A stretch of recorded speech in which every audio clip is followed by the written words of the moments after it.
নির্বাচনের জন্য পাগল হয়ে যাচ্ছে। আমরা তাদের উদ্দেশ্যে বলতে চাই, আমরা নির্বাচনের জন্য রক্ত দেইনি। বৈষম্য বিরোধী ছাত্র আন্দোলনের স্পষ্ট বার্তা, আগে বিচার ও সংস্কার। বৈষম্য বিরোধী ছাত্র আন্দোলনের সমন্বয়করা বলছেন, যারা হাসিনার মতো স্বৈরাচারকে বিতাড়িত করতে পেরেছে তারা দেশও চালাতে পারবে। তরুণেরা পেরেছে, পারবে। স্বৈরাচারের দোসরেদের জায়গা এদেশে আর হবে না। তারা বলছেন, আওয়ামী লীগের বিচার ও দেশ সংস্কারের আগে কোনো নির্বাচন হবে না।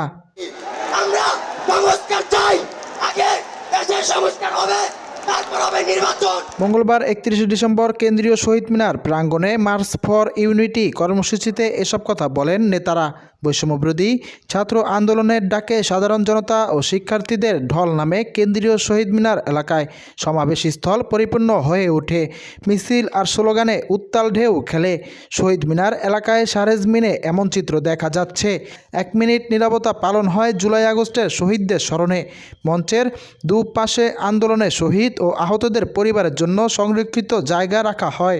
মোদী সরকারকে বলতে চাই, শুনে রাখুন, এটা খুনি হাসিনার দেশ না, এটা বৈষম্যবিরোধী ছাত্র আন্দোলনের জনতার দেশ। মঞ্চ থেকে মাইকে স্লোগান দেন বৈষম্যবিরোধী ছাত্র আন্দোলনের নেতারা।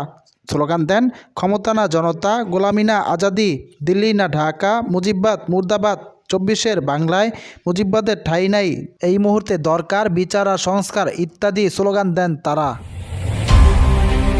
প্রিয় দর্শক, প্রতিদিনের সব খবর জানতে ওয়াচ দ্য স্টোরি ইউটিউব চ্যানেলটিকে সাবস্ক্রাইব করে পাশে থাকা বেল আইকনটি অন করে রাখুন।